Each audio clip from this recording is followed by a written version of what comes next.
श्री हरिनाम संकीर्तन। ओम अज्ञानतिमिरान्धस्य ज्ञानाञ्जनशलाकया चक्षुरुन्मिलितं येन तस्मै श्रीगुरुवे नमः। श्रीचैतन्यमनोभीष्टं स्थापितं येन भूतले स्वयं रूपा कदा मह्यं ददाति स्वपदान्तिकम्। वन्देऽहं श्रीगुरु श्रीयुतापदकमलं श्रीगुरून् वैष्णवांश्च। श्रीरूपं साग्रजातं सगणं रघुनाथान्वितं तं सजीवं साद्वैतं सावधूतं परिजनसहितं कृष्णचैतन्यदेवं श्रीराधा कृष्णपादान् सगणा ललिता श्रीविशाखान्वितांश्च। नमो विष्णुपादाय कृष्णप्रेष्ठाय भूतले श्रीमते भक्तिवेदान्त स्वामिनिते नामिने। नमस्ते सरस्वते देवे गौरवाणी प्रचारिणे निर्विशेष शून्यवादी पाश्चात्यदेशधारिणे। नमो महावदन्याय कृष्ण प्रेम प्रदायते कृष्णाय कृष्ण चैतन्य नामिने गौरवे नमः। हे कृष्णा करुणा सिंधु दीनबंधो जगत्पते गोपेश गोपिकाकान्त राधाकान्त नमोस्तुते। तप्तकाञ्चन गौराङ्गी राधे वृन्दावनेश्वरी वृषभानुसुते देवी प्रणमामि हरिप्रिये। वाञ्छाकल्पतरुभ्यश्च कृपासिन्धुभ्येव च पतितानां पावनेभ्यो वैष्णवेभ्यो नमो नमः। जय श्री कृष्ण चैतन्य प्रभु नित्यानंद श्री अद्वैत गदाधर श्रीवासादि गौरभक्तवृंद। हरे कृष्णा कृष्णा कृष्णा हरे हरे हरे राम राम राम हरे हरे। हरे कृष्णा कृष्णा कृष्णा हरे हरे हरे राम राम राम हरे हरे। हरे कृष्णा कृष्णा कृष्णा हरे हरे हरे राम राम राम हरे हरे। हरे कृष्ण। तो आप सभी का हार्दिक स्वागत है और सभी भक्तों से हम याचना करते हैं कृपया वे हमें आशीर्वाद दें जिससे हम आज का जो विषय है इस पे चर्चा कर पाए। तो आज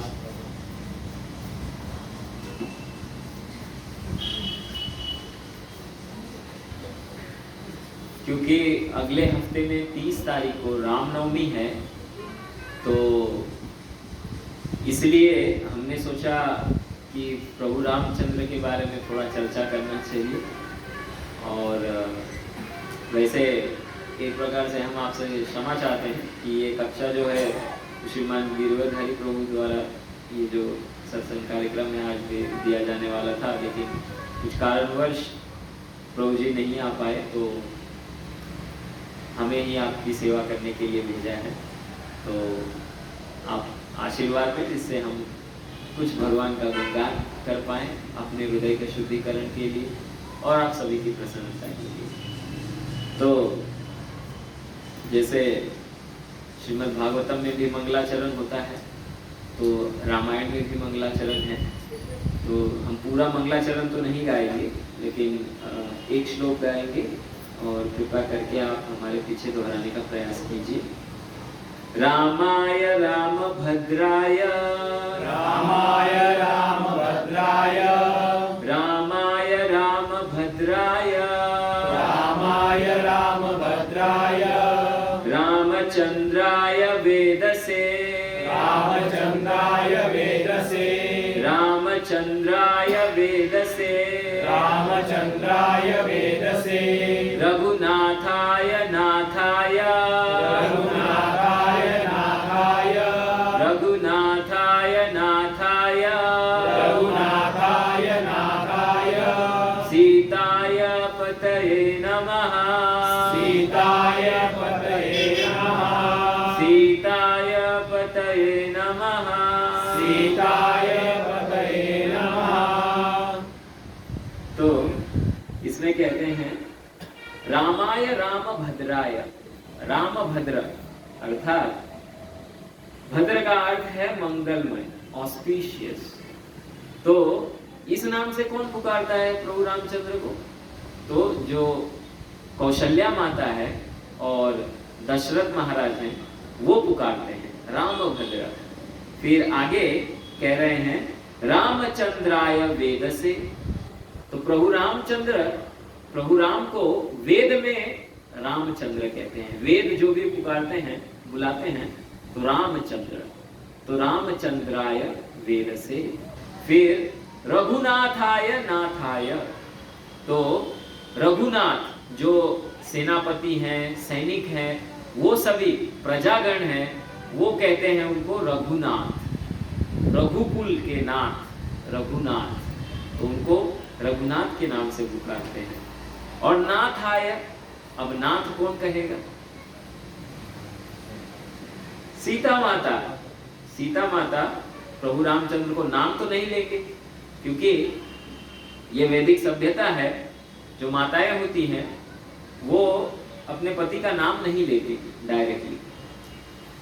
खैर आजकल की बात अलग है, लेकिन हम वैदिक काल की बात कर रहे हैं या वैदिक सभ्यता की बात कर रहे हैं, क्योंकि एक आदर होता है। पत्नी अपने पति का आदर करती है, सम्मान करती है, तो सम्मान का भाव होता है। इसलिए पत्नी जो है अपने पति का डायरेक्ट नाम नहीं लेती। तो इसलिए सीता माता प्रभु रामचंद्र को नाथ, हे नाथ ऐसे करके पुकारती है। और ऐसे प्रभु रामचंद्र को हम सब अभी क्या किए? प्रणाम किए। सीताय पतये नमः। नमः का अर्थ है हम उनको नमस्कार करते हैं। तो ऐसे प्रभु रामचंद्र या रघुनाथ या रामभद्र, उनको हम नमस्कार करते हैं। तो जैसे आप सभी को ये तो ज्ञात है, रामायण के मतलब एक प्रकार से कहा जाए तो भारत में हर एक व्यक्ति को रामायण और महाभारत ये तो पूरा एकदम अच्छे से सबको ज्ञात ही है। लेकिन फिर भी अपने शुद्धिकरण के लिए हम कुछ लीलाओं का चर्चा करने का प्रयास करेंगे, जो कुछ भी समय है हमारे पास। तो जैसे जो चैप्टर्स होते हैं, जैसे भगवत गीता में तो चैप्टर्स को नाम दिया है अध्याय। अध्याय 1, 2 ऐसे 18 अध्याय हैं।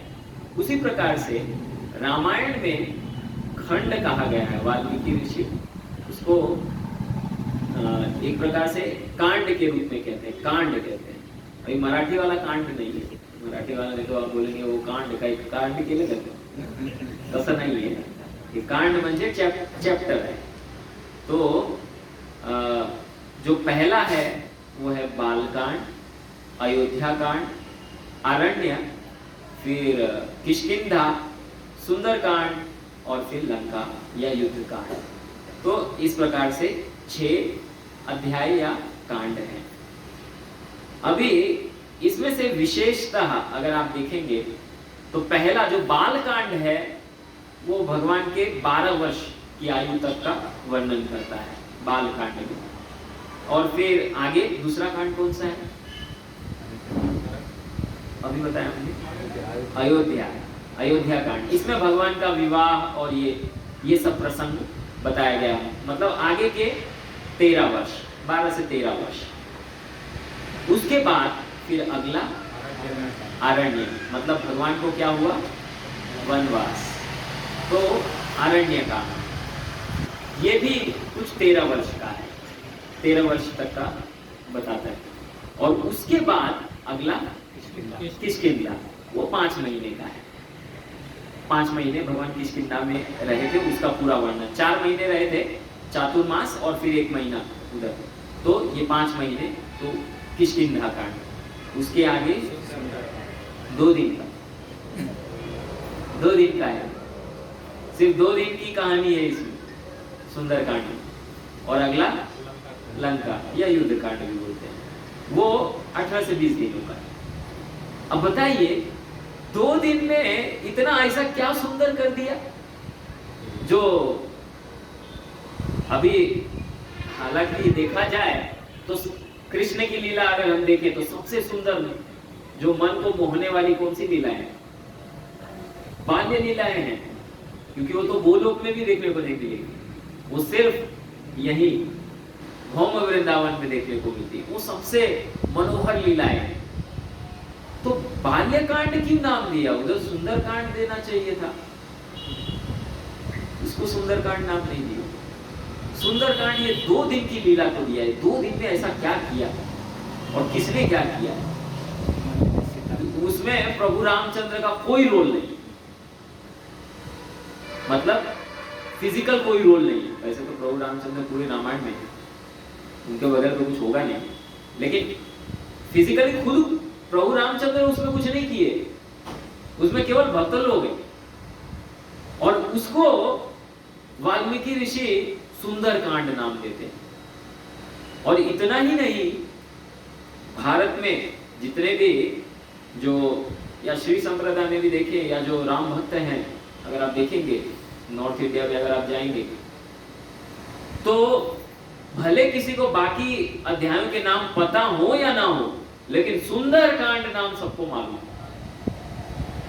सुंदरकांड सबको पता है और लोग उसका पाठ करते हैं।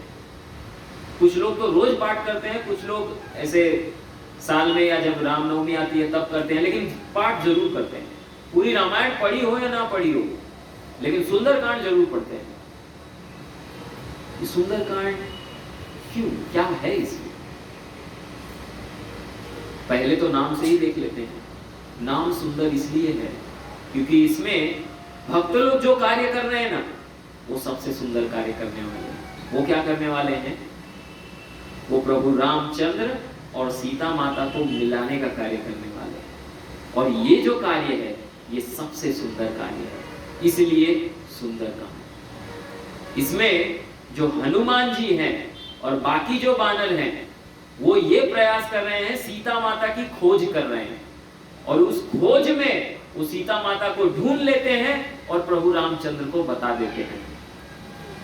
इतनी ही लीला है, लेकिन ये लीला को वाल्मीकि ऋषि ने, वाल्मीकि मुनि ने नाम दिया सुंदरकांड, क्योंकि इसमें का जो कार्य है वो सबसे सुंदर है।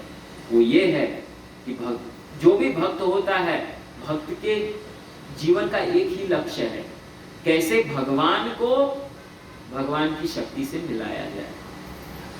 जो असुर होता है उसका एक ही लक्ष्य होता है, कैसे भगवान को भगवान की शक्ति से अलग किया जाए। तो भक्तों के जीवन का लक्ष्य यही होता है कि भगवान को भगवान की शक्ति से कैसे मिलाए, कैसे आनंद प्रदान करें। तो इस जो ये अध्याय है, जो ये सुंदरकांड है, इसकी शुरुआत होती है सीता माता की खोज करने के लिए। दक्षिण की टोली, दक्षिण दिशा में एक टोली निकली, बानरों की सेना, जिसके निर्देशन में चल रही थी वो अंगद थे। अंगद सबसे आगे क्योंकि वो लीडर थे और हनुमान जी सबसे पीछे थे। तो इसमें देखा जाए तो जो अंगद हैं वो प्रतिनिधित्व करते हैं बुद्धि का और हनुमान जी प्रतिनिधित्व करते हैं श्रद्धा का। प्रतिनिधित्व अर्थात रिप्रेजेंट, मराठी में क्या बोलते हैं हमें नहीं पता, पर प्रतिनिधित्व आप समझ रहे हैं हिंदी शब्द है। तो अंगद जो है वो रिप्रेजेंट करते हैं बुद्धि, इंटेलिजेंस, और हनुमान जी रिप्रेजेंट करते हैं श्रद्धा, फेथ। लेकिन जब ये टोली निकली तो अंगद सबसे आगे थे, लीड कर रहे थे और 1 महीने तक पूरा प्रयास कर रहे थे ढूंढने का सीता माता कहाँ है, बहुत उत्साह के साथ। लेकिन उसके बाद क्या हुआ, 1 महीना पूरा बीत गया और उसके बाद सबका उत्साह खत्म हो गया। वो एक ऐसे जगह पे आ गए, एक ऐसे स्थान से गुजर रहे थे जहां पे रेगिस्तान था, जहां पे पानी नहीं था, सूर्य सर पे चमक रहा है, इतनी धूप, सब कुछ खाए नहीं है, कुछ पिए नहीं है, प्यास और भूख से तड़प रहे थे। लेकिन पीछे हनुमान जी चल रहे थे। हनुमान जी एकदम निश्चिंत अच्छे से चल रहे हैं और ये सब व्याकुल है। तो क्या हनुमान जी को धूप नहीं लग रही थी? क्या उनको प्यास नहीं लग रही थी? लग रही थी, फिर भी वो इससे प्रभावित नहीं हो रहे थे। कारण ये था कि जब सब लोग अभी दक्षिण की दिशा में निकले सीता माता की खोज करने के लिए, तो जितने भी वानर हैं सब जाके प्रभु रामचंद्र से आशीर्वाद लिए। हनुमान जी भी गए आशीर्वाद लेने। तो जो प्रभु रामचंद्र हैं उन्होंने अपना दोनों हाथ हनुमान के सर पे रखा। वैसे सबको आशीर्वाद दिया, लेकिन जब ऐसी विकट परिस्थिति आई सब उस आशीर्वाद को भूल गए कि प्रभु रामचंद्र के हाथ हमारे सर पे हैं, प्रभु रामचंद्र हमारे साथ हैं। हनुमान जी ये याद रखे थे कि प्रभु रामचंद्र के हाथ मेरे सर पे हैं, इसलिए मुझे कोई भूख या प्यास ये इससे मुझे ज्यादा प्रभावित ये मुझे नहीं कर सकती। और इस कारणवश हमेशा प्रभु रामचंद्र के उन हाथों का वो स्मरण कर रहे थे कि प्रभु रामचंद्र का हाथ मेरे सर पे है, इसलिए मुझे कोई चिंता की आवश्यकता नहीं है, चिंता करने की जरूरत नहीं है, भगवान मेरे साथ हैं। हनुमान जी क्योंकि ये सदैव स्मरण कर रहे थे इसलिए वो इससे प्रभावित नहीं हुए, लेकिन बाकी वानर भूल गए और उस परिस्थिति से प्रभावित हो गए। फिर अंत में इससे हम भी एक चीज सीखते हैं कि जब विकट परिस्थिति होती है हमारे जीवन में, परिस्थितियों को बदलने का प्रयास न करें, क्योंकि परिस्थिति को बहुत बार बदलना बहुत कठिन होता है। उस परिस्थिति में अपनी चेतना को बदलने का प्रयास करना है। अपनी चेतना को कैसे हम ऊपर उठा सकते हैं वो देखना है। We have to increase, lift up our consciousness and try to be Krishna conscious, no matter how or what is our situation. उस परिस्थिति में अगर हम अपनी चेतना को ऊपर रख पाए तो किसी भी विकट परिस्थिति से हम प्रभावित नहीं होंगे। हमारे जीवन में कितने भी कष्ट, कितनी भी तकलीफें क्यों ना आए। और इसका जीवंत उदाहरण, जैसे हम पिछले एक सत्र में भी इसका चर्चा कर रहे थे कि अभी कदम कानन स्वामी महाराज, परम पूज्य कदम कानन स्वामी महाराज अपना जब शरीर त्याग कर रहे थे, ऐसी परिस्थिति में भी वो बोल रहे हैं इतना कॉन्फिडेंस के साथ कि now I am going back to Godhead, we will meet there, हम वहां पे मिलेंगे। अभी मैं जा रहा हूं, मैं आप लोगों का इंतजार करूंगा, जल्दी आओ। कैंसर की इस स्टेज में बिना पेन किलर, बिना कुछ लिए व्यक्ति इतने कॉन्फिडेंस के साथ बोल रहा है मैं भगवान के धाम जा रहा हूं, आप लोग भी आ जाओ जल्दी। कैसे बोल सकते हैं ये? परिस्थिति को बदलने का प्रयास नहीं किया उन्होंने अपनी चेतना को कैसे ऊपर रखना है ये देखा, ये प्रयास रखा। और आखिरी क्षण तक 16 माला जप वो कर रहे थे, आखिरी दिन तक। उनके गुरु महाराज परम पूज्य जयाद्वैत स्वामी महाराज बोले, अरे ऐसी कंडीशन में तुम एक बार हरे कृष्ण महामंत्र भी बोल दिए, ये बहुत बड़ी बात है। वो बोले कि गुरु महाराज मुझे ऐसा आदेश मत दीजिए, मुझे 16 माला जप करना है। ये दृढ़ता है। अगर ये दृढ़ता हमारे पास है तो क्यों नहीं भगवत धाम जाएंगे हम? ये जीवंत उदाहरण है हमारे सामने। नहीं तो बहुत बार लोग बोलते हैं अरे क्या है ये, कोई शुद्ध भक्त नहीं है इसका, कोई शुद्ध भक्त दिखते नहीं। क्योंकि मैं ऐसे बहुत सारे भक्तों को जानता हूँ जो दीक्षा लेने के बाद अभी दूसरे गुरुओं से दूसरे संप्रदाय में जाके दीक्षा ले चुके हैं, दूसरे संप्रदाय में। बोले इधर कोई शुद्ध भक्त नहीं दिख रहा हमको, तो ये कौन है? इसलिए विश्वास। लेकिन शुरुआत में क्या होता है? बुद्धि आगे होती है, विश्वास पीछे होता है। जैसे इस प्रसंग में है, अंगद सबसे आगे है, विश्वास श्रद्धा जो है वो सबसे पीछे है, हनुमान जी। लेकिन जब बुद्धि काम ना करे तो श्रद्धा को आगे लाना चाहिए, और ऐसा ही हुआ। ये सब एक गुफा के पास पहुंच गए। वो गुफा में इतना अंधेरा था कि अगर अपना हाथ भी डाला जाए तो हाथ भी नहीं दिखे, इतना अंधेरा। अंगद बोले मैं अंदर नहीं जाऊंगा। सब बोले अरे आप नेता हो, आप आगे चलो। बोले नहीं नहीं, सब कुछ मेरे जीवन में सब उल्टा पुल्टा ये गुफा से ही शुरू हुआ है। बोले अरे ऐसा क्या हुआ है? तो बोले अरे तुमको पता नहीं, वाली गया वो गुफा में, जो मेरे पिता है वो गुफा में गए ये सुग्रीव को बाहर खड़े करके, और फिर वहीं से सब ये सब शुरू हुआ, इसलिए मैं गुफा में नहीं जाऊंगा। तो देखिए बाली जो है वो जब गुफा में जा रहे थे तो उन्होंने सुग्रीव को बाहर क्यों खड़ा किया था पता है आपको? देख रेख करने के लिए नहीं कि कोई और दूसरा ना आ जाए, इसलिए नहीं खड़ा किया था। इसलिए खड़ा किया था कि अगर ये अंदर आ गया तो लोग क्या कहेंगे? दोनों भाइयों ने मिलके मारा, दोनों भाइयों ने मिलके उस असुर को मारा, तो फिर मेरा क्रेडिट कम हो गया ना। फालतू में ये क्रेडिट ले गया, मारूंगा मैं तो बाहर हूं, पूरा क्रेडिट मुझे चाहिए, मैंने मारा है उसको, ये बंदर बोलने चाहिए सब, ये कार्य मैंने किया है इसलिए तू बाहर हो। इसलिए सुग्रीव को बाहर होता था। लेकिन अंगद बोले मैं तो नहीं जाऊंगा। अब बुद्धि काम नहीं कर रही तो क्या करना चाहिए? श्रद्धा को आगे आना चाहिए।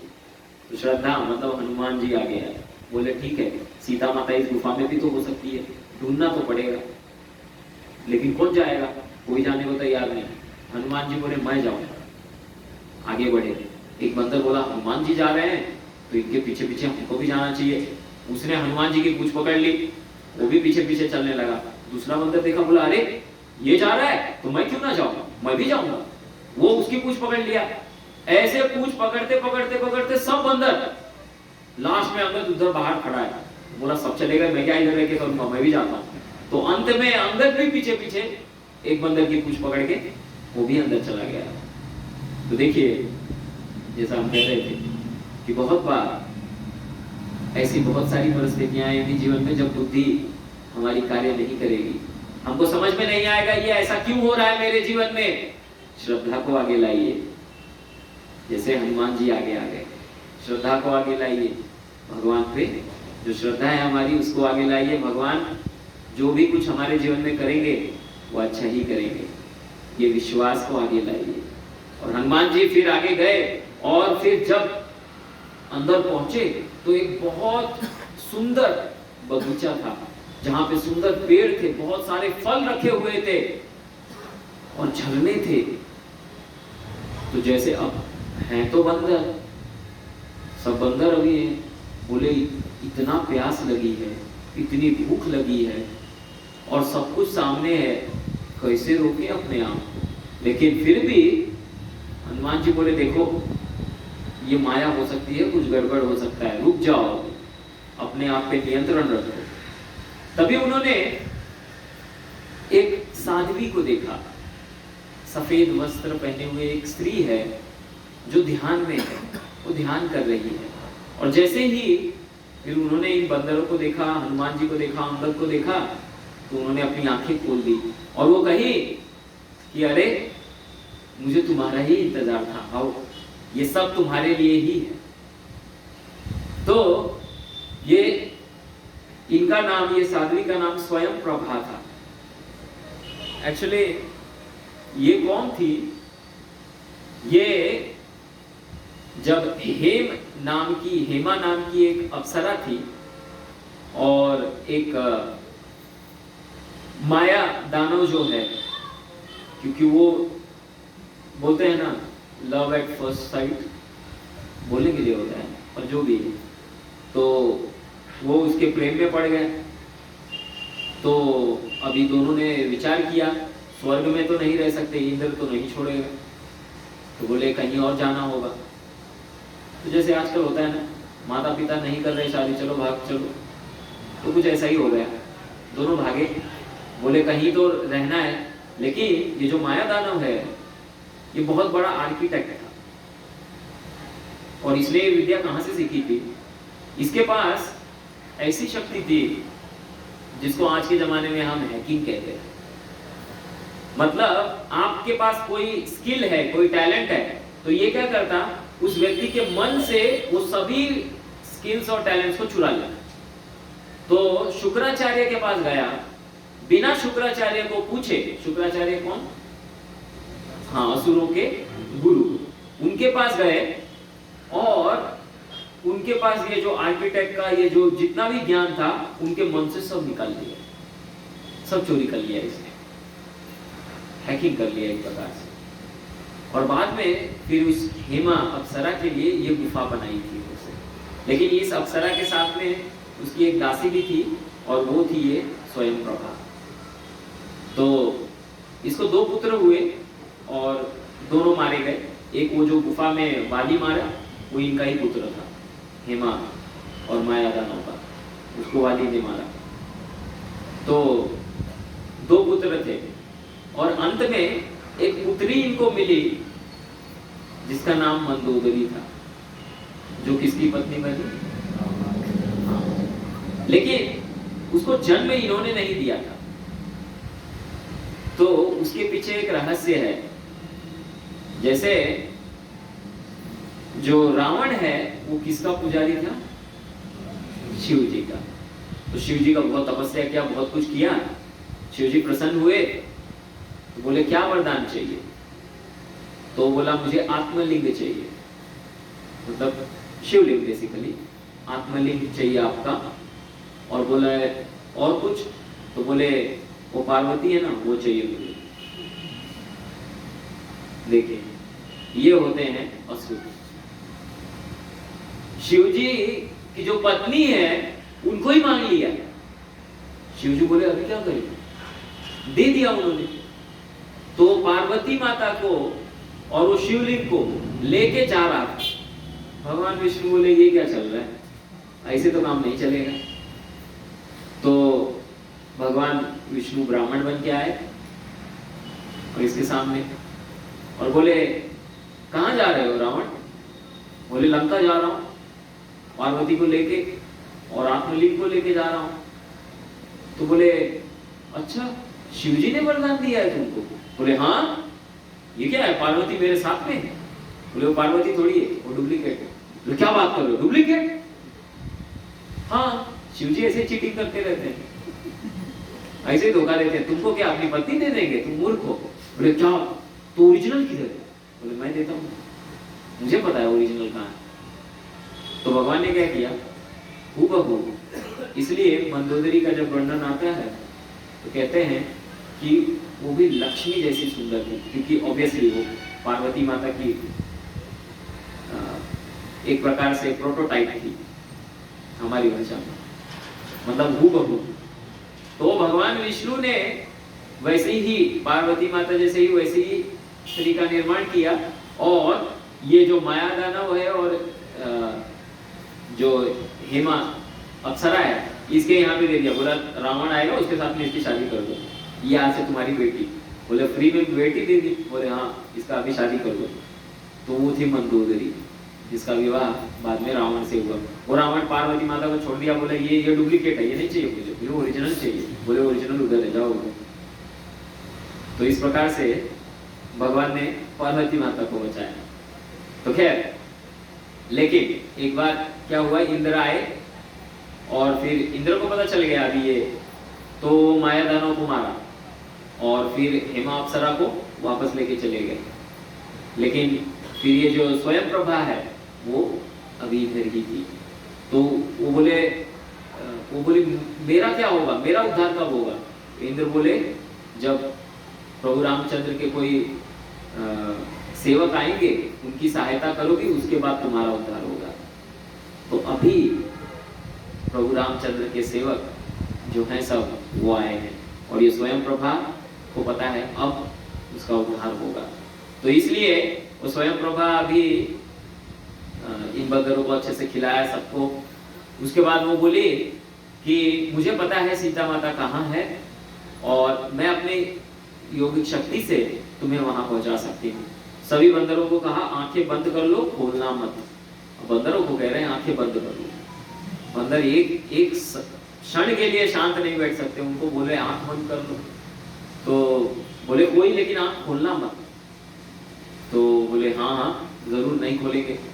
सब आंख बंद कर लिए। वो अपनी शक्ति से सबको ऊपर लेके आए और उड़ा के ऐसे जा रही थी। सब बोले अरे ये किधर जा रहे हैं, क्या हो रहा है, हम उड़ रहे क्या?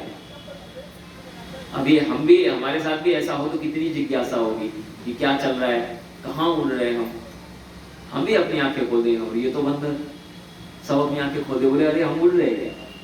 तो उसकी वजह से क्या हुआ, स्वयं प्रभा ने फिर उनको उधर ही छोड़ दिया। तो समुद्र के तट पे उधर ही छोड़ दिया उनको। अभी ये लोग सोच रहे 2 महीना हो गया, समुद्र के तट पे हैं, अभी आगे जा नहीं सकते, आगे समुद्र है। पीछे गए, किष्किंधा गए तो सुग्रीव छोड़ेगा नहीं। तो बोले अब क्या करना है? तो सब लोग सोचे देखो सुग्रीव के हाथों से मरने से अच्छा है यहीं पे राम कथा करते हैं, प्रभु रामचंद्र का वर्णन करते हैं, सुनते सुनते अपने प्राण त्याग देंगे, सुग्रीव के पास वापस नहीं जाएंगे। तो सभी बंदर राम कथा करने लगे, राम जी के बारे में वर्णन करने लगे, बोलने लगे, गुणगान करने लगे। तभी क्या हुआ कि जब ये वर्णन आया जटायु का, तो जो संपाति था एक्चुअली वो जटायु का भाई था। तो संपाति ने जैसे ही सुना जटायु का वर्णन, क्योंकि रावण ने जटायु का वध कर दिया था। अभी देखिए जटायु हार के भी जीत गए और रावण जीत के भी हार गए। कैसे?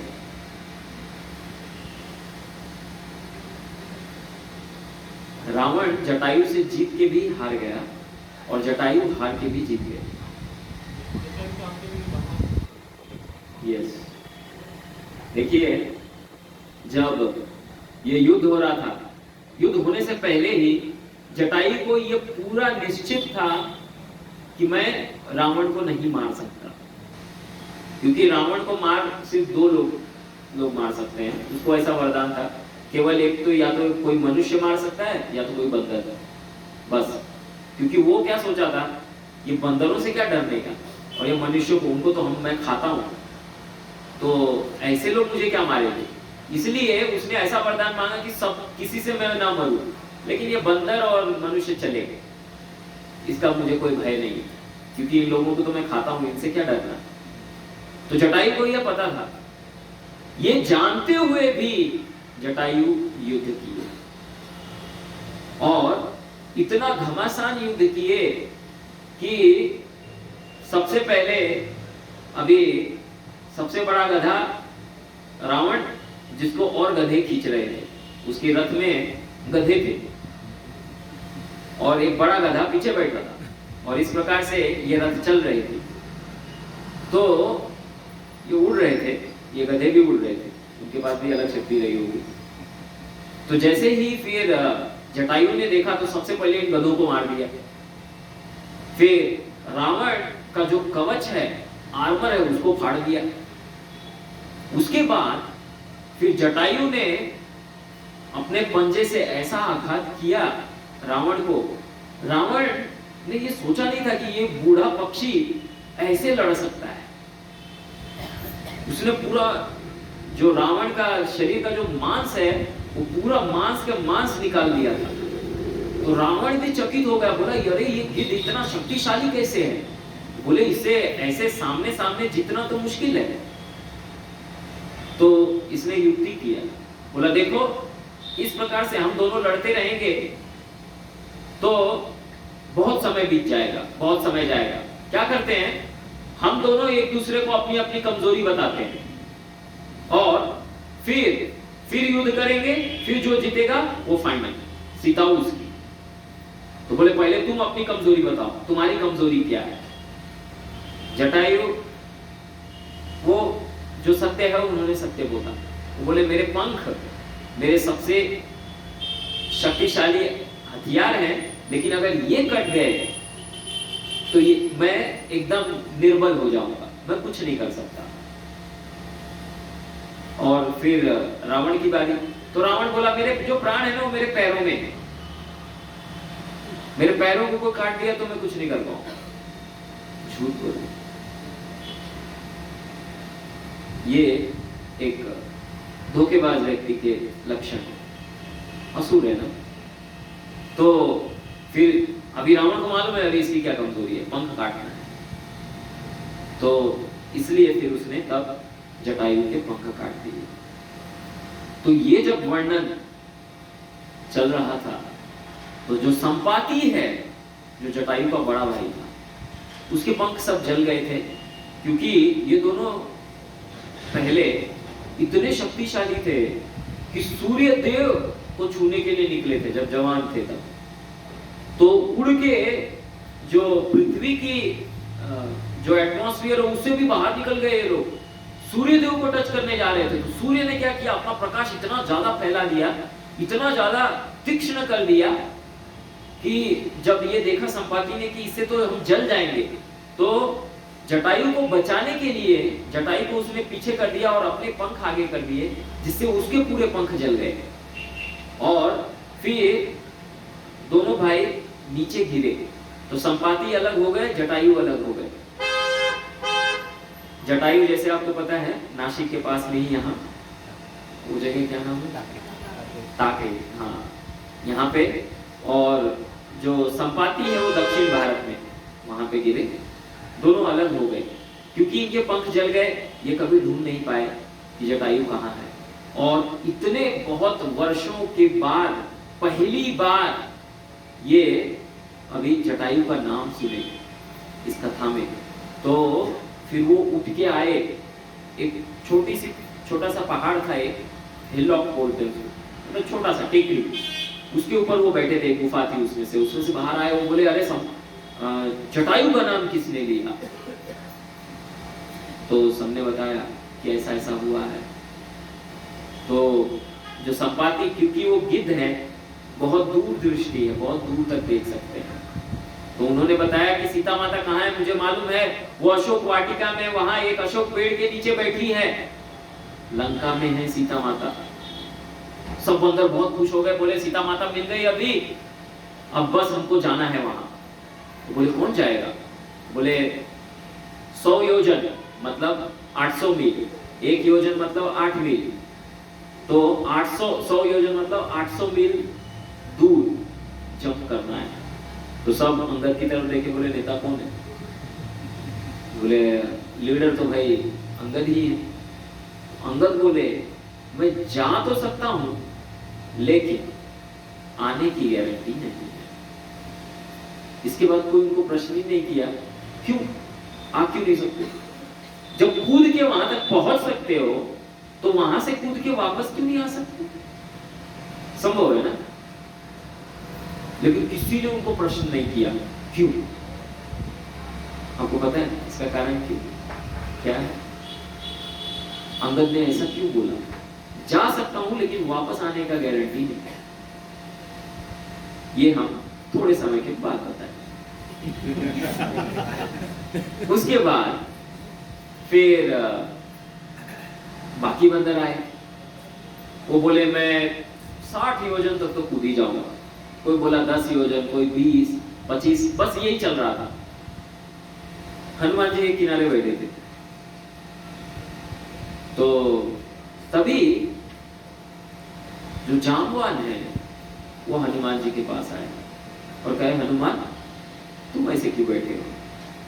जब मैं जवान था, जब वराह देव आए थे, अब ये सतयुग की घटना बता रहे हूँ, युग चल रहा है त्रेता युग, तो बोल रहे जब वराह देव आए तो मैंने तो पृथ्वी के 21 बार प्रदक्षिणा कर ली, लेकिन अभी मैं बूढ़ा हो गया हूं, इसलिए मैं ये नहीं कर सकता, लेकिन तुम कर सकते हो। तुम फिर उनकी पूरी शक्तियों के बारे में बताया।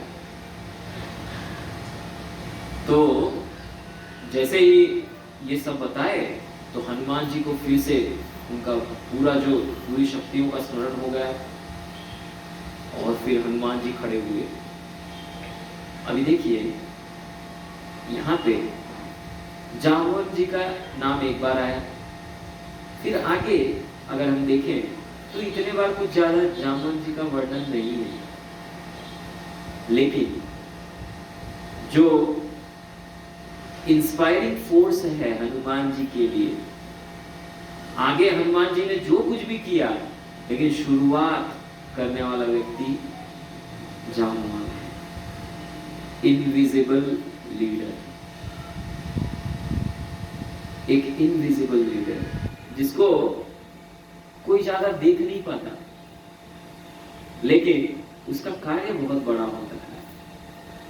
हमारे जीवन में भी ऐसे बहुत सारे भक्त होते हैं जो इनविजिबली हमारे लिए बहुत कुछ करते हैं, हमें बस कभी कभी पता भी नहीं होता, लेकिन हमारे लिए वो करते हैं। तो यहाँ पे और ये जो परंपरा है इनविजिबल लीडरशिप की, ये आगे भी कंटिन्यू हुई।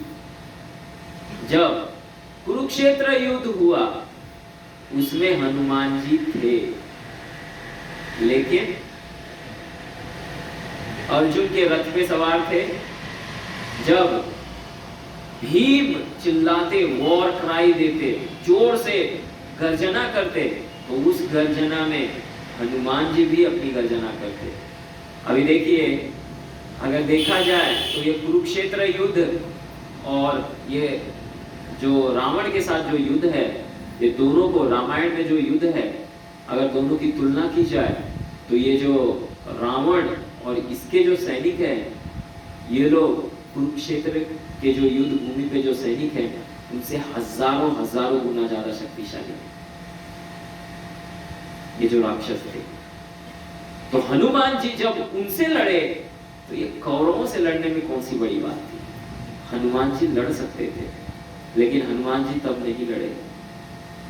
वही प्रभु रामचंद्र अब कृष्ण के रूप में है, लेकिन वो नहीं लड़ रहे हैं, वो केवल प्रेरणा दे रहे हैं, तुम आगे बढ़ो, अर्जुन तुम आगे जाओ, भीम तुम आगे जाओ। इसको कहते हैं इनविजिबल लीडरशिप। कि जैसा हनुमान जी के साथ किया गया, वही चीज हनुमान जी आगे इधर कैरी फॉरवर्ड कर रहे हैं, प्रेरणा दे रहे हैं भीम को, तुम मारो इन लोगों को। क्योंकि भक्त का एक गुण होता है कि कैसे वो दूसरे भक्तों को आगे बढ़ाए, कैसे हर बार मुझे ही क्रेडिट चाहिए, ऐसा नहीं है, हर बार मेरा ही नाम आगे आए, ऐसा नहीं है। इनको आगे जाने दो, इनका नाम होने दो, क्योंकि ये भगवान का गुण है। अभी देखिए, कौरवों की 11 अक्षौणी सेना थी, पांडवों की कितनी? हाँ, 7 अक्षौणी। एक अक्षौणी सेना में कितने सिपाही होते हैं? अच्छा, तो 65,000 जो होते हैं वो हाथी पे सवार रहते हैं, 65,000 घुड़सवार, 82,000 चैरियट और 1,09,000 पैदल सैनिक। ऐसे कुल मिलाया जाए तो करीबन 2-2.5 लाख तक सैनिक होते हैं एक अक्षौणी सेना में। 2-2.5 लाख तक ऐसे आता है ये आंकड़ा। तो ऐसे मिलाया जाए तो कितने करोड़ों सैनिक थे। लेकिन अगर दोनों ही सेनाओं के सैनिकों को मिला दिया जाए तो कितनी अक्षौणी सेना हुई? केवल 18। 11 और 7, पांडवों कौरवों सबकी मिला दो तो भी 18 अक्षौणी सेना है। जरासंध कितनी सेना लेके आता? 23 अक्षौणी सेना। जब मथुरा पे वो आक्रमण करता 23 अक्षौणी सेनाओं के साथ आक्रमण करता। कितने बार आक्रमण किया? 17 बार। 18वें बार भगवान ने किसी को मारा नहीं, लेकिन 17 बार 23 अक्षौणी सेनाओं को लेके आया वो। और कृष्ण बलराम अकेले मार रहे सबको। 23 बड़ा है या 18 बड़ा है? तो ये 18 अक्षौणी को मारना भगवान के लिए क्या कुछ कठिन था? लेकिन भगवान बोले नहीं, बहुत हो गया, सब क्रेडिट मैं ही लूट गया, तुम लोग आगे जाओ, तुम लोग कुछ करो। तो अर्जुन और पांडवों को आगे कर दिया। यही चीज हम यहाँ देख रहे हैं। तो एक इनविजिबल लीडर जामवान। और उसके बाद फिर जब हनुमान जी को यह ज्ञात हो गया कि मेरी शक्तियां क्या है, तो हनुमान जी का जो आकार है वो इतना बड़ा हो गया, इतना बड़ा हो गया कि वो उनकी जो पूंछ है वो बादलों को स्पर्श कर रही थी। इतने बड़े आकार के हो गए। और ये देख के बाकी बंदर ऐसे नहीं बोले, कल तक तो हमारे बीच में था, आज बड़ा बड़ा हो गया। ऐसा नहीं सोचे, हमारे जैसा ही था, आज इतना बड़ा हो गया क्या, इतना आगे निकल गया। ऐसा नहीं सोचे। नहीं तो अधिकांश ये होता है, कोई अगर हमारे साथ में रहे और अचानक से वो ऐसा कुछ तो बहुत बड़ा कार्य कर दे और बहुत आगे निकल जाए और हम वहीं के वहीं रहे। तो प्रभुपाद जी एक कहानी बताते हैं, एक उदाहरण देते हैं। वो कहते हैं नेकेड पैंचो, इसकी कहानी बताते हैं। वो कहते हैं कि एक गांव में एक लड़का था। तो गांव में अधिकांश देखेंगे कि बच्चे जो छोटे रहते हैं वो बिना कपड़े का ऐसे ही घूमते हैं। तो वो भी खेलता था ऐसे धूल मिट्टी में। बाद में फिर जैसे धीरे धीरे बड़ा हुआ तो वो मैजिस्ट्रेट बन गया कोर्ट में। तो किसी ने आके बताया उसके पड़ोसी को, जिस गांव में वो रहता था, उसके जो पड़ोसी थे उनको बताया कि अरे तुमको पता है हमारे पड़ोसी का लड़का मैजिस्ट्रेट बन गया। वो बोले हो ही नहीं सकता, वो जो हमारे सामने ऐसे नंगा घूमता था वो छोटा बच्चा वो मैजिस्ट्रेट बन गया, हो ही नहीं सकता। बोले अरे हो गया, मैं देख के आया हूं, पगार नहीं मिलता होगा।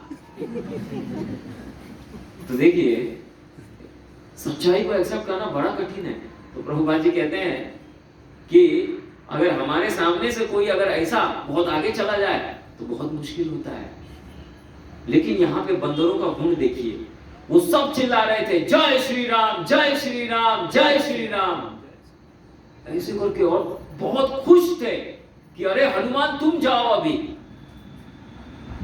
इसको कहते हैं भक्तों का संग। संग ऐसा होना चाहिए कि अगर कोई भक्त आगे जा रहा है तो केकड़ों जैसा उसका पैर खींच के नीचे गिरा मत दो, हमसे आगे जाएगा, रुक, हम नीचे हैं तू भी नीचे ही रुक। ऐसा नहीं।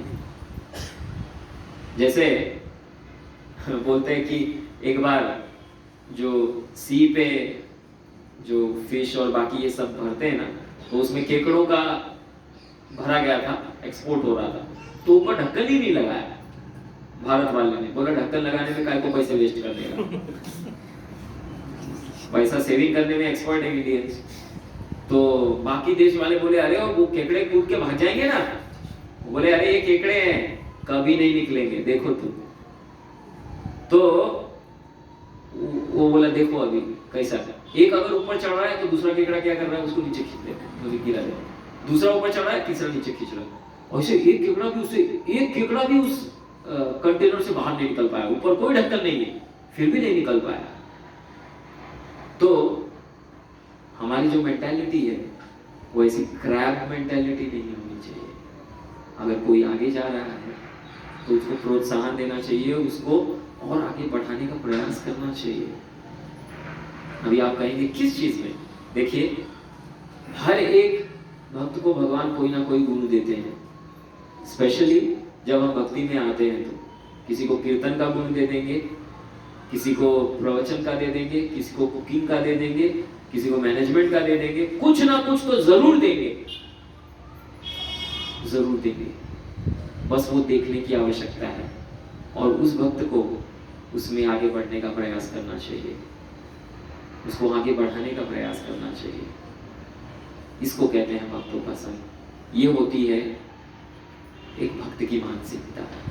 तो यहाँ पे ये जो बंदर है बहुत खुश हो गए कि अरे हनुमान हमारे साथ वाला इतना आगे, इतना शक्तिशाली है, ये जरूर कार्य करेगा, जाओ हनुमान, जय हनुमान बोलने लगे और हनुमान जी की जय जयकार करने लगे, प्रभु रामचंद्र की जय जयकार करने लगे। और हनुमान जी बोले कि ये 800 मील, ये 100 योजन क्या, मैं तो पूरे पृथ्वी के चक्कर लगा सकता हूं, इस लंका को उखाड़ के लेके यहां आ सकता हूं, अभी मैं जाता हूं। फिर बोले कहां से कूदना चाहिए? अब कूदना है तो कोई लॉन्चिंग पैड भी चाहिए। तो देखिए महेंद्र पर्वत है, उस महेंद्र पर्वत पे चढ़े तो उनका जो शक्ति, इतना जो शक्ति के वजह से वो दोनों पैर ऐसे पीछे रखे, हाथ ऐसे जमीन पे रखे, उस दबाव से वो पर्वत दब गया और जो उसमें के जो मेटल्स होते हैं, ओर्स होते हैं, उसमें से जैसे मान लीजिए चांदी का है, सोने का है, वो पूरा दब के पिघलने लगा और बहने लगा। तो ऐसा लग रहा था कि अलग अलग रंग बिरंग के जो धातु हैं वो बहने लगे उस पर्वत से। सभी जो गुफाएं हैं वो दब गई, सब पेड़ इधर उधर फैल गए और हनुमान जी जोर से जय श्री राम बोल के कूदे। और जैसे कूदे तो इतने प्रवाह से, इतने तेजी से कूदे, इतने फोर्स से कूदे कि उनके साथ में सब पेड़, लताएं, फूल सब उखड़ गए और ऐसा लग रहा था कि ये सब हनुमान जी के साथ उड़ रहे हैं और ऐसे उनके साथ तक ऐसे उड़ते हुए जा रहे हैं। जो फूल हैं सभी बंदर नीचे खड़े थे, उनके ऊपर गिर रहे थे और उस समुद्र में बहुत दूर तक ये सभी पेड़ हनुमान जी के साथ उड़ते गए। और फिर हनुमान जी का वेग इतना कि समुद्र को 2 भागों में विभाजित करते हुए आगे बढ़ रहे थे। जो बीच में जो जानवर या जो मछलियां होती वो जमीन पे गिर जाती, अरे ये पानी कहां चला गया। इतना तेजी से हनुमान जी आगे बढ़ रहे थे और तभी एक पर्वत आ गया उनके सामने। तो इतना वेग से हनुमान जी आगे जा रहे थे तो पर्वत आ गया, तो उन्होंने अपने आप को रोकने का प्रयास किया, लेकिन फिर भी उस पर्वत से टकरा गए। उनकी छाती से वो पर्वत टकराया, उसका नाम था मेनक। और फिर वो उड़ के थोड़ा दूर जाके गिरा। और ये मेनक का जो मेनक है, ये जो पर्वत है, ये क्यों आया? क्योंकि जो समुद्र है, समुद्र की रचना सगर महाराज ने की थी, जो इसी वंश में प्रभु रामचंद्र रघुवंश में आए थे, सगर महाराज। और इसीलिए समुद्र को सागर भी कहते हैं, उन्हीं के नाम से ये नाम पड़ा है। तो ये सभी जो समुद्र हैं, जो सागर हैं, वो सगर महाराज ने बनाए थे। तो जब समुद्र को पता चला, समुद्र देवता को, कि प्रभु रामचंद्र का कार्य करने के लिए ये हनुमान जी निकले हैं, तो फिर उन्होंने बोला इनकी कुछ मदद करनी चाहिए। तो उस मेनक जो पर्वत है उसको बोले कि तुम जाके मदद करो। मेनक तो इसकी राह देख रहे थे, क्योंकि जो सतयुग है उस समय पर्वतों के भी पंख थे। तो लेकिन ये पर्वत क्या करते, कहीं भी उड़ के कहीं भी बैठ जाते। मान लीजिए अब ये रावली है, एक पहाड़ आ गया और इधर बैठ गया, तो क्या होगा, ये सब घर, ये सब कुछ नष्ट हो जाएगा। तो ऐसे ही एक बार एक पर्वत जाके एक ऋषि के आश्रम में बैठ गए, पूरा आश्रम नष्ट कर दिया। इंद्र को बहुत गुस्सा आया। इंद्र बोले ये सब पर्वत लोग उड़ने नहीं चाहिए, पंख ही काट दो। तो सबके पंख काट दिए, लेकिन ये मेंढक नहीं चाहता था कि मेरे पंख कटे। तो वायु देवता थे, तो अभी वायु ने उसकी मदद की। वायु ने जोर से फूंक मारी, जिसकी वजह से वो उड़ गए। और फिर सागर ने कहा कि समुद्र देवता बोले तुम मेरे पास आ जाओ, मैं तुमको शरण देता हूं।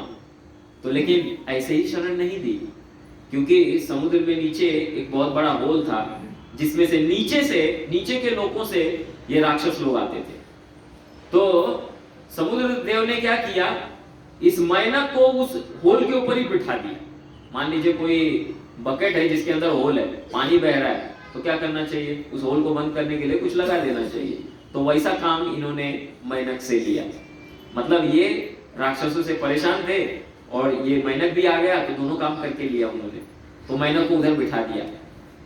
तो लेकिन फिर भी मेंढक खुश थे कि इन्होंने मेरी मदद की, मैंने इनकी मदद की। लेकिन मेंढक की एक व्यक्ति ने और मदद की थी, वो है वायुदेव। वायुदेव को इन्होंने क्या किया, इन्होंने कोई सहायता तो नहीं की, लेकिन अब अवसर मिला है। क्यों? क्योंकि हनुमान जी कौन है, वायुपुत्र हैं। तो उनकी मदद करनी चाहिए, उनका कुछ सेवा करनी चाहिए। इसलिए मेंढक बोले इसकी तो राह देख रहा था मैं कि कब ये कृतज्ञता अपनी व्यक्त कर पाऊंगा। देखिए कौन से युग में वायुदेव ने उनकी मदद की है और ये कौन सा युग चल रहा है। एक युग तक याद रखा इस कार्य को, इसको कहते हैं कृतज्ञता।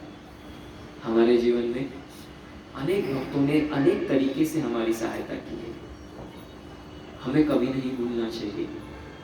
बहुत बार ऐसा होता है कि किसी ने हमको शुरुआत में मदद की हो, लेकिन अभी हमारे संबंध उतने अच्छे ना हो। भले संबंध कैसे भी हो, लेकिन हमको जो मदद की गई है उसको कभी नहीं भूलना चाहिए।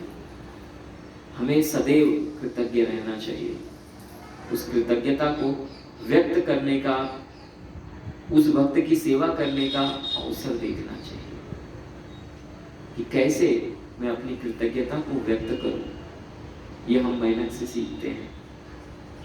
तो ये मेंढक पर्वत सोने के पर्वत हैं और बहुत सारे झरने हैं, गार्डन है, सब कुछ है, फल है, फूल है। तो बोले थोड़ा हनुमान आराम कर लो। हनुमान जी बोले राम के काम में आराम नहीं, लेकिन आपका जो भाव है उसको मैं स्वीकार करता हूँ। आपका बहुत बहुत धन्यवाद है।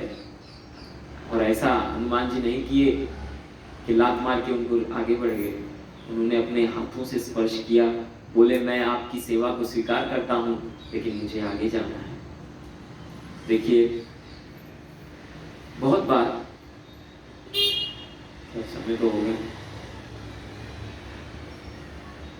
ये कथा इतना कंप्लीट करते हैं। तो जब हमारे जीवन में भी कुछ लोग हमारी सहायता करना चाहते हैं, लेकिन उनको पता नहीं होता कि ये हमारे लिए अच्छा है या बुरा है। उदाहरण के तौर पर जब हम किसी के घर जाते हैं या कोई रिश्तेदार हो जिनको पता नहीं है, या बाहर के ही लोग हों, कोई वेल विशर हो, वो कहते हैं आप चाय ले लो, आप कॉफ़ी ले लो, या कोई मिठाई लेके आ गए, बोले ये मिठाई ही खा लो। उनका भाव गलत नहीं है। हम ऐसा नहीं बोले चाहिए, हे तुमको पता नहीं है क्या, हम चाय कॉफी नहीं पीते, मालूम नहीं कहते, या नहीं नहीं हम चाय कॉफी नहीं पीते, आपको मालूम होना चाहिए हम इस्कॉन के पीते नहीं। उस तो क्या पी लेना चाहिए, ऐसा नहीं कह रहा। तो आप कहेंगे हाँ वो प्रवचन में बोल रहा था राघव चलंदा, बोला चाय कॉफी दिया तो सामने वाले का दिल दुखाओगे क्या, पी लो। ऐसा नहीं बोल रहा हूं। हनुमान जी ने ये नहीं किया, सम्मान के साथ बोले मैं ये नहीं कर सकता, मैं आपकी सेवा स्वीकार करता हूं, आपका बहुत बहुत धन्यवाद, हरे कृष्ण। इसी प्रकार से भक्तों को भी, या जैसे बहुत बार माता पिता भी होते हैं, कुछ माता पिता होते हैं, कुछ तो बहुत ज़्यादा ही स्ट्रिक्ट होते हैं और कुछ ऐसे होते हैं अभी क्या ज़रूरत है, अभी भक्ति बाद में, बेटा बाद में कर ले, हमारे जैसा जब बूढ़ा हो जाना तब करना, अभी क्या करना है, अभी तो खेलने कूदने के दिन है, तेरे मौज मस्ती के दिन है। उनका भाव ये है कि अभी थोड़ा एंजॉय कर ले, बाद में भक्ति कर। अभी इसको दो तरीके से देखने का नजरिया है। एक, मेरे माता पिता हिरण्यकश्यपु है, ये एक नजरिया है। दूसरा नजरिया ये है कि इनको शायद पता नहीं है कि मेरे लिए क्या ठीक है क्या गलत है, इनको कुछ पता नहीं, तो इनका अनादर करने के बजाय, आर्ग्यूमेंट करने के बजाय या झगड़ने के बजाय जो सही है मैं वो करता हूँ, और इनसे झगड़ा करने की कोई जरूरत नहीं। लेकिन हमें मालूम है क्या सही है, क्योंकि बुढ़ापे में कितनी भक्ति होती है, जो बूढ़े हो गए हैं उनको ही पूछ लीजिए। अरे अभी यही स्थिति में जाग के हम अच्छे से जप कर पाए वही बड़ी बात है, जाग के हम ये कक्षा सुन पाए वही बड़ी बात है। हम ये नहीं कह रहे हम लोग सो रहे हैं, लेकिन ये बहुत मुश्किल है। जब अभी ये स्थिति है, आप ही सोचिए बूढ़े होने पे हम कर पाएंगे? जब अभी शरीर में शक्ति है, सब इंद्रिय साथ दे रहे हैं, तब कुछ नहीं हो रहा, तो बुढ़ापे में जब इंद्रिय साथ नहीं देंगे तब कैसे होगा? इसीलिए अभी जो समय है, कृष्ण कॉन्शियसनेस इज इमरजेंसी, अभी करने की आवश्यकता है, बाद में नहीं, डिले करने के लिए नहीं है। खैर, तो मैनक जो पर्वत हैं, इनसे फिर आगे नहीं तो भक्त मेरे को, क्योंकि ये सुंदरकांड बहुत बड़ा है।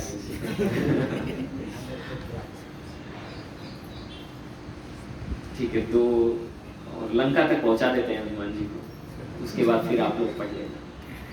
तो उसके बाद फिर हनुमान जी आगे बढ़े और बहुत वेग से, फिर से उसी वेग से आगे निकल रहे हैं, समुद्र को दो भागों में विभाजित करते हुए आगे जा रहे हैं। और अचानक देखे कि जो नागों की माता है सूरसा, देवताओं ने जब देखा ये, तो उन्होंने सोचा ये हनुमान जी जा तो रहे हैं लेकिन लंका जा रहे हैं, कोई ऐसी वैसी जगह नहीं जा रहे। रावण ने हमको उल्टा लटका के रखा है, उधर लटका के रखा था, इतने सारे देवी देवताओं को उल्टा लटका के रखा है, 9 ग्रहों को बंदी बना के रखा है। ये हनुमान जी पास होंगे क्या? परीक्षा करना चाहिए। तो जो नागों की माता है सूरसा, उसको भेज दिए, बोले आप इनका टेस्ट लो। तो वो सामने आ गई हनुमान जी के, एकदम बड़ा सा रूप लेके, और बोले हे वानर, मेरे सामने से कोई जा नहीं सकता, यहां से अगर किसी को जाना है तो पहले तो उसको मेरे मुंह में प्रवेश करना पड़ेगा, उसके बाद ही तुम आगे जा सकते हो। हनुमान जी बोले अच्छा, तुम्हारे मुंह में मैं प्रवेश करूं? उन्होंने अपना शरीर 20 योजन बड़ा कर दिया। सूरसा वो थोड़ी कम है, डबल 40 योजन, इतना बड़ा शरीर कर दिया। हनुमान जी ने अपना शरीर और बड़ा कर दिया, 64 योजन, इतना बड़ा कर दिया। सूरसा ने और बढ़ा दिया। फिर हनुमान जी बोले कि ऐसे काम नहीं बनेगा। हनुमान जी तुरंत एकदम छोटे हो गए, उसके मुंह में प्रवेश किया, बाहर आ गए। बोले देखो, आपको जो ब्रह्मा का वरदान था वो पूरा हो गया, मैं आपके मुंह में प्रवेश किया, अब मुझे जाने दो। तो सूरसा जो है वो बहुत खुश हो गई, क्योंकि वो तो परीक्षा करने आई थी, देवी देवताओं के उससे आग्रह से आई थी। तो बोले हनुमान, तुम केवल शक्तिशाली ही नहीं हो, तुम बुद्धिमान भी हो, दोनों आवश्यक है भक्तों के जीवन में। भक्त को शक्तिशाली भी होना चाहिए और बुद्धिमान भी होना चाहिए। जहां शक्ति का उपयोग करना है वहां शक्ति और जहाँ बुद्धि का उपयोग करना है वहाँ बुद्धि, दोनों होना चाहिए। तो देखिए, इससे सूरसा से हम ये सीखते हैं कि अगर जो हमारा अहंकार है, दो लोग अगर अपने अहंकार पे डटे रहे, हम नहीं हटेंगे, तुम पीछे हटो, और दूसरा बोल रहा मैं क्यों पीछे हटूं, तुम पीछे हटो, और दोनों एकदम लड़ते रहेंगे, अपने अहंकार को अगर नहीं छोड़ रहे, तो फिर कोई भी अच्छा रिजल्ट नहीं बाहर आ सकता। और जैसे श्री चैतन्य महाप्रभु कहे हैं, सुनादपि सुनीचे तरुरिव सहिष्णुना अमानी न मानदे कीर्तनीय सदा हरि। अगर भगवान के नाम का कीर्तन सदैव हमको करना है तो नम्र बन के रहना होगा। नम्रता का ये जो गुण है वो लाना होगा। तो हनुमान जी यहाँ सिखा रहे हैं कि कैसे हमें नम्रता का जो भाव है वो अपने जीवन में रखना चाहिए, क्योंकि कॉम्पिटिटिव मेंटालिटी जो है इससे हम आगे नहीं बढ़ सकते अपने जीवन में। कंपटीशन जो है वो अभी एक प्रकार से देखिए, एक होता है हेल्दी कंपटीशन। हेल्दी कंपटीशन जरूरी है, नहीं तो जैसे मान लीजिए बुक डिस्ट्रीब्यूशन हो गया, तो बुक डिस्ट्रीब्यूशन वो बोलेंगे नहीं नहीं इनको ही आगे बढ़ने दो, प्रभु जी 2 बुक डिस्ट्रीब्यूट करो, आप नंबर 1 रहेंगे, मैं एक भी नहीं करता हूँ। क्योंकि कंपटीशन नहीं लाना है मुझे, भक्तों के बीच में कोई कंपटीशन नहीं, इसलिए मैं कुछ नहीं करता हूँ, आप लोग थोड़ा थोड़ा करो, आप लोग आगे रहो। नहीं, एक हेल्दी कंपटीशन भाव ये होता है कि हमें प्रभुपाद जी के लिए करना है, मुझे आगे आना है, ये नहीं, ये अनहेल्दी कंपटीशन है। मेरा नंबर 1 आना चाहिए। जैसे एक उदाहरण दे रहा हूं कि हम नंबर 1 होने चाहिए, सब लोग कहने चाहिए सबसे बड़े बुक डिस्ट्रीब्यूटर तो आप ही हो प्रभु जी, आपके जैसा तो कोई नहीं, क्या बोलते हो, लोग ऐसे ही बुक ले लेते हैं, आपकी वाणी में तो जादू है। ये सब के लिए नहीं, ये अनहेल्दी कंपटीशन है। हेल्दी कंपटीशन मतलब हमको प्रभुपाद जी के लिए करना है। ये भक्त आगे गया, अरे वाह इन्होंने इतना किया तो मुझे भी तो कुछ करना चाहिए, इन्होंने 100 भगवत गीता किए, मुझे कम से कम 80 तो करूं। प्रेरणा लेके हम भी आगे बढ़ना है, इसको हेल्दी कंपटीशन कहते हैं। ये होना चाहिए। अनहेल्दी मतलब कैसे गया आगे, पैसे दे दिए होंगे इसने खुद के जेब से, या डोनेशन लाया होगा, इसने क्या किया होगा, बुक डिस्ट्रीब्यूशन, इसने कुछ थोड़ी किया होगा। ये अनहेल्दी कंपटीशन है, क्रिटिसिज्म हो गया, ये नहीं। तो यहाँ पे हनुमान जी हमको यही सिखा रहे हैं कि बेकार का कॉम्पिटिटिव ये जो मेंटालिटी है अनहेल्दी कंपटीशन की, ये नहीं रखना, ये भावना रखना। फिर हनुमान जी सोचे ये नीचे उड़ने से बहुत प्रॉब्लम आ रहा है, पहले कौन आया, आप लोग जाग रहे हैं? हाँ, पहले मैना, फिर सूरसा, बोले बहुत हो गया अब ऊपर से उड़ूंगा। तो बोले कहां से, तो देखिए जैसे प्लेन होते हैं ना अलग अलग, जैसे बोइंग होता है, फिर उसके बाद फाइटर जो प्लेन होते हैं अलग अलग होते हैं, उनका रेंज अलग अलग होता है, हाइट अलग अलग हाइट पे उड़ते हैं। उसी प्रकार से ये जो देवतागण है ना, इनमें भी श्रेणियां हैं। सबसे नीचे जो गंधर्व है वो, फिर चारण, फिर उसके बाद जो अप्सरा और ये सब हैं, और उसके ऊपर जो सिद्ध हैं वो लोग उड़ते हैं, और उसके भी ऊपर जो रुद्र है शिव जी वो उड़ते हैं। और हनुमान जी उस रेंज में उड़ रहे थे, रुद्र जो शिव जी का रेंज है वहां से उतना ऊपर से उड़ रहे थे। बोले अब तो कोई पकड़ ही नहीं सकता मुझे, कोई आएगा ही नहीं मेरे बीच में। लेकिन फिर भी देखिए कोई कितना भी ऊपर उड़ जाए, कितना भी आगे चला जाए, कुछ ना कुछ तो रह ही जाता है, कोई ना कोई फॉल्ट तो रह ही जाता है। तो जो हनुमान जी की परछाई है वो समुद्र पे पड़ रही थी, और ये जो छायाग्राही नाम की राक्षसी है, जिसको सिंहिका भी कहते हैं, उसका दूसरा नाम, तो ये छायाग्राही क्या करती, कोई भी समुद्र के ऊपर से उड़ता उसकी छाया को पकड़ लेती और उसको नीचे खींच लेती। हनुमान जी बोले, अरे इतना ऊपर से उड़ रहा हूं, अब क्यों नहीं आगे बढ़ रहा हूं, अब क्या हो गया? तो नीचे देखा तो ये, अरे मेरे परछाई को कौन पकड़ रखा है? तो बोले छायाग्राही सिंहिका है, इसने पकड़ के रखा है। हनुमान जी बोले ठीक है, अब इसका कुछ तो करना पड़ेगा। तो इस बार ये सोचते नहीं बैठे कि अभी क्या है, तुमको क्या वरदान मिला है, बोलो, तुम्हारा भी वरदान पूरा करता हूँ और फिर आगे जाता हूँ। इस बार डायरेक्ट उसके मुंह में घुस गए और अंदर जाते जाते सभी अंगों को फाड़ते हुए हृदय तक पहुंच गए, हृदय को भी फाड़ दिया और पेट फाड़ के बाहर आगे बढ़ चले। तो ये जो सिंहिका है, ये प्रतिनिधित्व करती है ईर्ष्या का या फॉल्ट फाइंडिंग। देखिए अभी हनुमान जी इतने ऊपर उड़ रहे हैं, छोटी सी परछाई पड़ रही है, उसको पकड़ा इसने। उसी प्रकार से जो ये दोषारोपण करने की जो भाव है या दोष निकालने का जो भावना होती है व्यक्ति के अंदर, वो दूसरों के अंदर, चाहे वो व्यक्ति कितना भी अच्छा रहे, उसके अंदर दोष निकाल ही लेते हैं। दोष ढूंढने की जो प्रवृत्ति है, इसको हनुमान जी ने क्या किया, जैसे सिंहिका को नष्ट कर दिया। और ये ईर्ष्या का भी प्रतीक है, उसको दूसरा चांस नहीं, नो सेकंड चांस, उसको वहीं पे नष्ट कर देना चाहिए।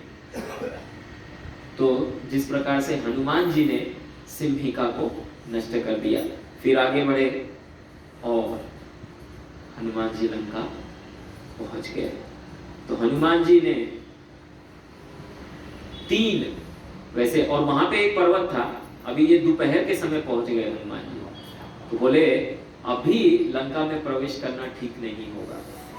क्यों? क्योंकि सभी राक्षस यहाँ वहां घूम रहे हैं, सीता माता को ढूंढना कठिन है। तो बोले शाम के समय जाऊंगा, थोड़ा इंतजार करता हूं। तो हनुमान जी ने, और फिर एक छोटा सा पर्वत था, उस पर्वत के ऊपर एक छोटे से बंदर का रूप लेके उधर ही शाम तक, दोपहर से शाम तक इंतजार करते रहे। तो हनुमान जी ने देखिए कितने पर्वत क्रॉस किए, 3 पर्वत चढ़े। पहला the mountain of faith, Mahendra पर्वत, विश्वास का पर्वत। जब उनको विश्वास दिलाया जामवान ने, तुम ये कर सकते हो हर एक भक्त को। और उसके बाद फिर ये 3 पर्वत कौन से, उसका हम चर्चा करके फिर विराम देंगे। तो mountain of faith, mountain of thought and mountain of renunciation, ये 3 पर्वत चढ़े। पहला माउंटेन ऑफ फेथ, जो विश्वास का पर्वत है, महेंद्र पर्वत। वो पर्वत विश्वास का नहीं है, मतलब विश्वास के साथ में वो चढ़े कि मैं जा सकता हूं। जब बाकी बंदर ये बोल रहे थे ना कि मैं इतना कूद सकता हूं, मैं उतना कूद सकता हूं, हनुमान जी क्यों चुप थे पता है? हनुमान जी इसलिए चुप थे क्योंकि उनके अनुसार ये प्रश्न ही गलत है कि मैं कितना कूद सकता हूं।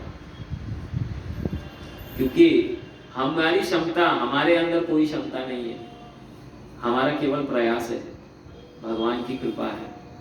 और इसी को दर्शाया आगे जाके हनुमान जी ने, माउंटेन ऑफ फेथ, उस पे चढ़ गए। उसके बाद फिर आगे माउंटेन ऑफ थॉट, विचार किया कि माउंटेन ऑफ थॉट, इसका अर्थ है जैसे भगवद गीता में भी हम देखते हैं, अर्जुन एक स्तर से सोच रहे थे कि मैं युद्ध करूं नहीं करूं, क्या करूं, समझ में नहीं आ रहा। भगवान श्री कृष्ण क्या किए, उनको उस प्लेटफॉर्म से उठा के ऊपर लेके आए, बोले ज्ञान शास्त्र बताया, बोले अब युद्ध करो। वो धर्म शास्त्र पे अड़े हुए थे, लेकिन भगवान उससे भी ऊपर ज्ञान शास्त्र, के ऊपर लेके आए उनको, अलग ही प्लेटफॉर्म पे लेके आ गए, द माउंटेन ऑफ थॉट। और उसके बाद फिर हनुमान जी ने एक और पर्वत चढ़ा, वो है द माउंटेन ऑफ रिनंसिएशन, वैराग्य। आपको याद है शुरुआत में हमने कुछ कहा था? हाँ हाँ, आप भूल गए? कोई बात नहीं, फिर आप नहीं पूछ रहे तो नहीं पता। तो अंगद क्यों बोले थे मैं जा सकता हूँ वापस नहीं आ सकता हूँ? क्योंकि वैराग्य का पहाड़ ये जो है, इसमें अंगद को विश्वास नहीं था कि मेरे अंदर इतना वैराग्य है कि लंका का ये जो वैभव है वो सब देख के मैं प्रभावित नहीं होऊंगा, मैं प्रभावित हो जाऊंगा और शायद मैं वापस ना आ पाऊं। इसलिए अंगद बोले जा तो सकता हूं, वापस आने की गारंटी नहीं है। लेकिन हनुमान जी गए और वापस आए, क्योंकि वो वैराग्य जो था हनुमान जी के अंदर, वो वैराग्य। लेकिन वो एक पर्वत नहीं चढ़े, और वो है जो रावण का जो महल था, वो त्रिकूट पर्वत पे सबसे ऊंची चोटी पे था, द माउंटेन ऑफ प्राइड, गर्व के पर्वत पे नहीं चढ़े। मतलब महल में गए वैसा नहीं कह रहे हैं, पर्वत चढ़ने का अर्थ है उसको अंगीकार नहीं किया, वैराग्य को अंगीकार किया, लेकिन ये गर्व को अंगीकार नहीं किया, गर्व को नहीं स्वीकारा, गर्वित नहीं हुए, अरे इतना बड़ा काम करके आया हूं, पूरी लंका को जला के आया हूं, ये नहीं स्वीकार किया। खैर डिटेल तो बहुत कुछ है, समय हो गया है, अभी हम रुकेंगे। आप सभी का बहुत बहुत धन्यवाद, आप सबने हमको अवसर दिया जिससे हम सुंदरकांड पे अपने शुद्धिकरण के लिए कुछ प्रभु रामचंद्र और हनुमान जी की कुछ लीलाओं का स्मरण कर पाए और अपने जीवन में हम उतार पाए। उसके लिए आप सभी भक्तों से ये याचना करते हैं, आप हमें आशीर्वाद दें जिससे हम जो बोले हैं वो फॉलो कर पाए, खाली एक तोते के जैसा बोले नहीं, अपने जीवन में भी उतारें। धन्यवाद। हरे कृष्ण। श्री हनुमान जी की जय, श्रील प्रभुपाद की जय।